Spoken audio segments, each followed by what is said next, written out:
Volkswagen GLA, door skin in place. Got it all done. After the first coat of clear, that.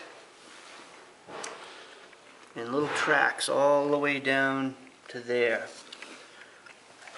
And then there was a large B type thing laying there. Looks like it did a side swipe hit, fall, and now I gotta repaint that door. Awesome. Flick the B way down in there somewhere. So as soon as I can put tape over this, I'm just gonna redo the door.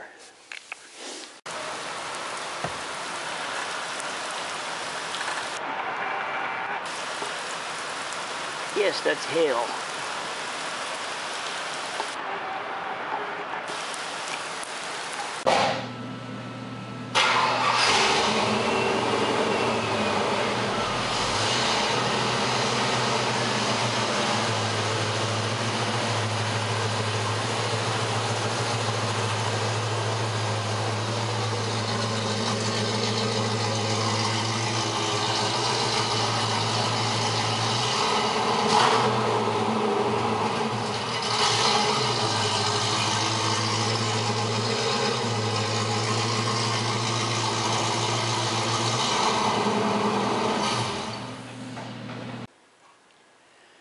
A 1967 Nova.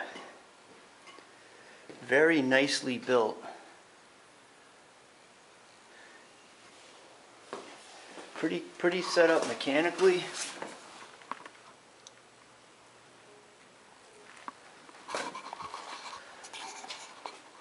Had some rust bubbles on the hood. Not the greatest paint job on it, but not bad. Really nice interior. Nice little car.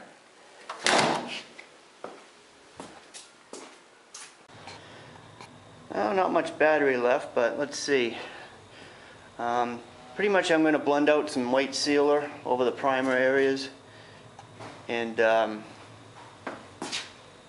blend out my base and just not get it near the doors. The only color close I could find through my chips is, believe it or not, a Daihatsu color.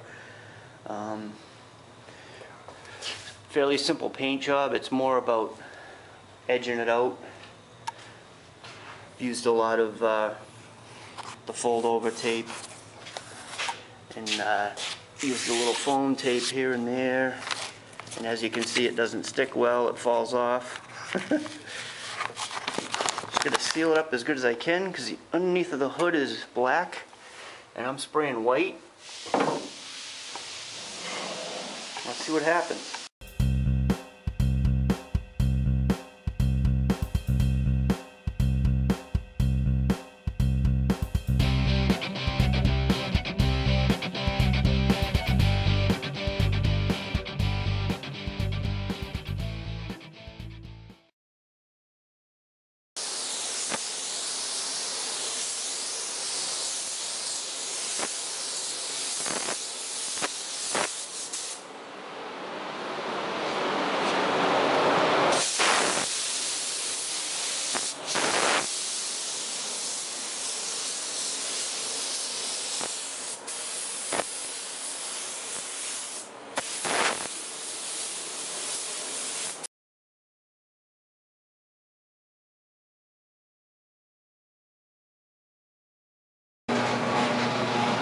There's my sealer. I got a little residue left.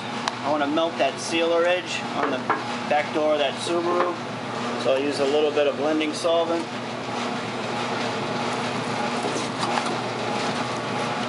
And I'm going to do a little spritz down that edge.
guys, so now that Subaru is sealed, the brand new bare plastic bumper is adhesion promoter applied to it and sealer over that.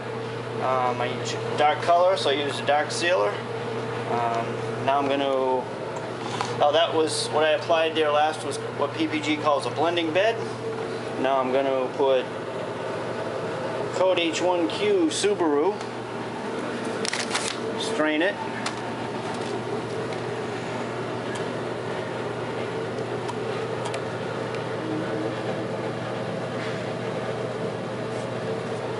I'll get a couple coats on. I'm going to make a spray out. I'm going to check the color because there's some variants but no chips to go by.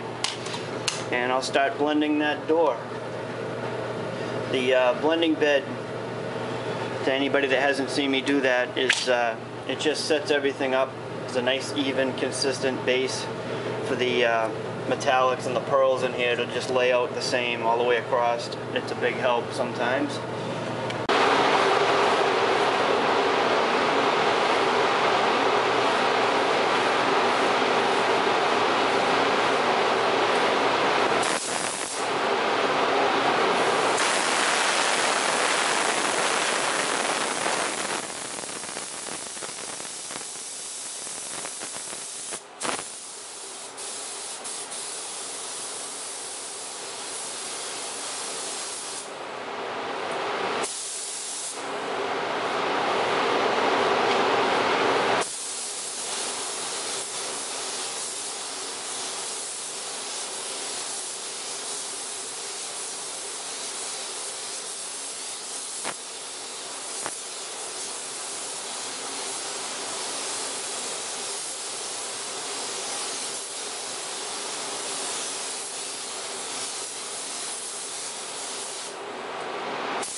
So that's 2 coats. Looks like it's blending out okay. I think 1 more coat and then a control coat. I gotta mix a little more. Seems to be the standard. I just didn't have variant chips to go by, so I was making a spray out. And let's see, that was the car there. I just keep a list of info, you know, various jobs. That's all. Each one of these lines is a car that we painted. This is going back a little ways. And that makes me realize I've been doing this for a while.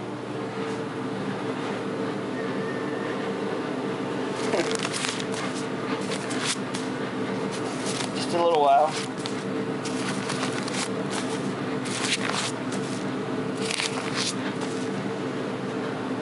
Oh yeah.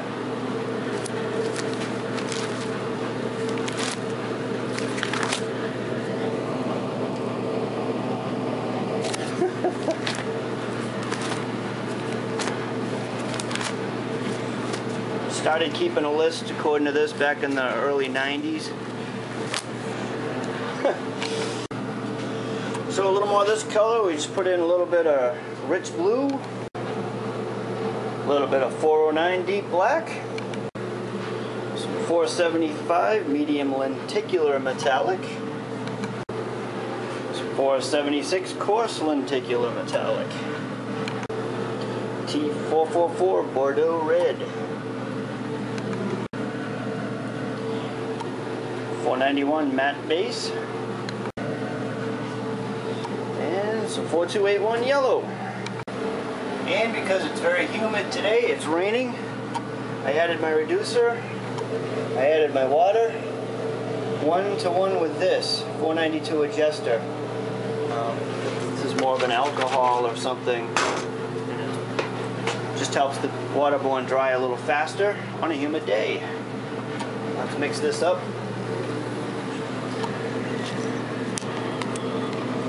it should be that same blue again.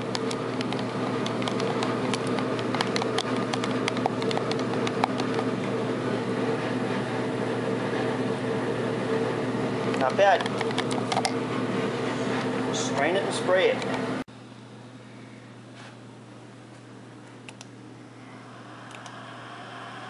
Well, that's coat number 3. I'll clear my spray out first and check the other quarter because that's a butt match. But I think when I lay out my control coat,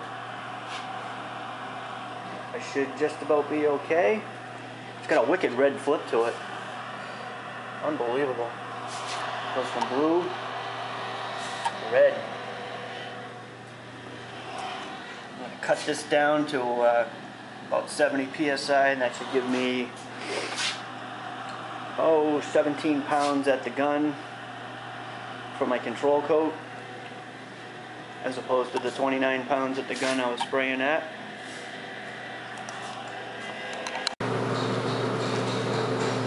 I think what I'm going to do, I just put just a little more thinner in here, made the paint a little looser. I'm going to go with a kind of a medium coat, just a lighter coat than I was putting on, and then I'll go with the control coat.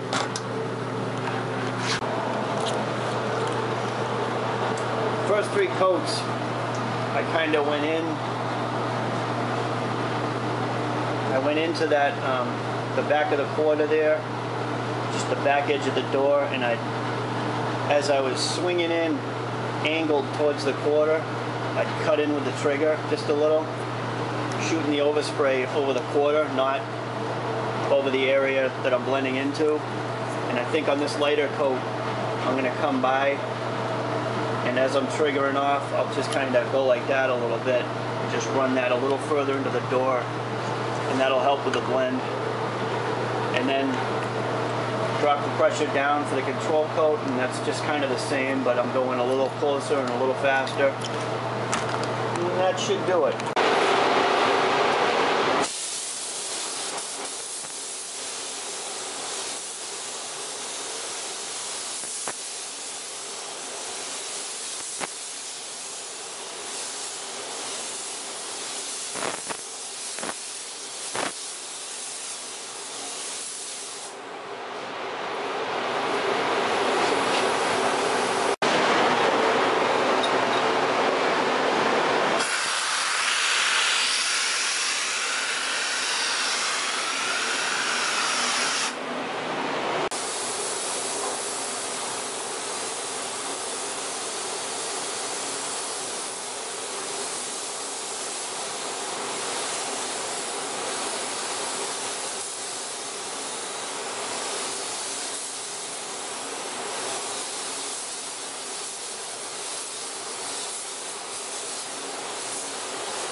This will be my clear today for that job, that size.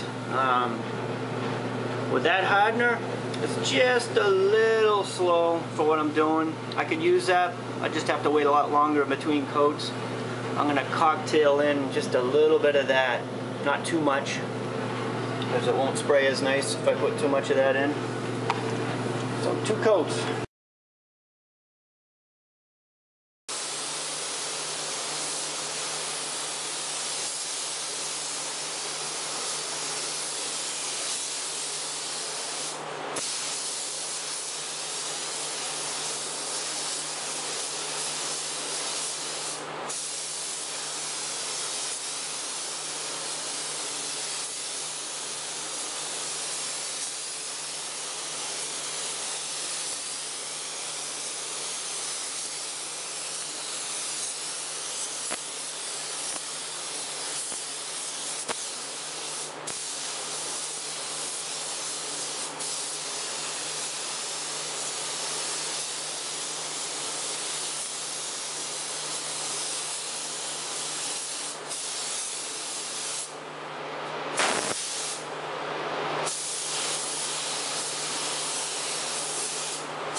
Okay, so that's the first coat. The blend looks good.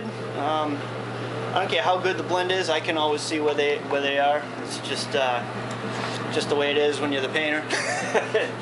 The final judge would be outside on a nice bright sunny day with the sun hitting it at a certain angle. But we don't get bright sunny days here. It's usually cold, cloudy, rainy, so it'll look really good leaving, no problem. I'm gonna put my second coat down, just to touch on the different speed hardeners. That's for colder, smaller jobs. This is for most medium-sized jobs. Ideally, your booth would be at 75 degrees. I usually run it a touch colder than that.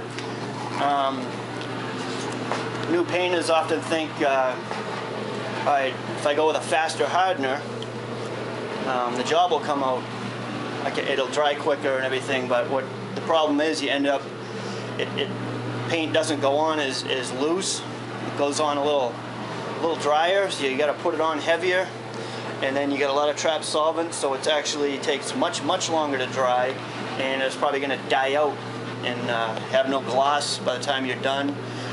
You can buff it, and it's going to die out a little more. When in doubt, go a little slower, I guess, is what I'm saying. If you go way too slow, yep, it'll run on you, but you're not putting it on as heavy. It goes on a little thinner, it's going to dry faster, and it's going to flash off quicker in between coats, usually, unless you go way too slow. I have another, it's 3095, I think it is, for when it's like over 100 degrees. I'll use that. Actually, when it gets up over 85. But it's all based on size of the job, temperature, airflow.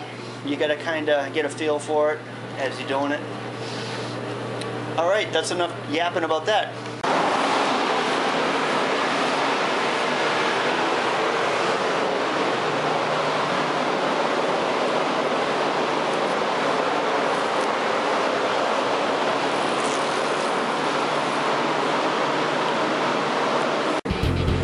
So what does Code 50 1978 Pontiac Trans Am look like?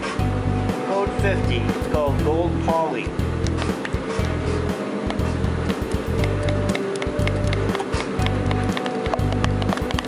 Yep, that's about what it looks like.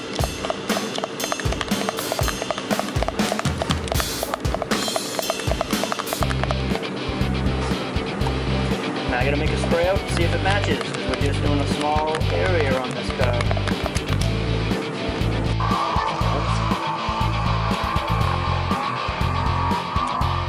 Thanks for the awesome videos, Ziggy.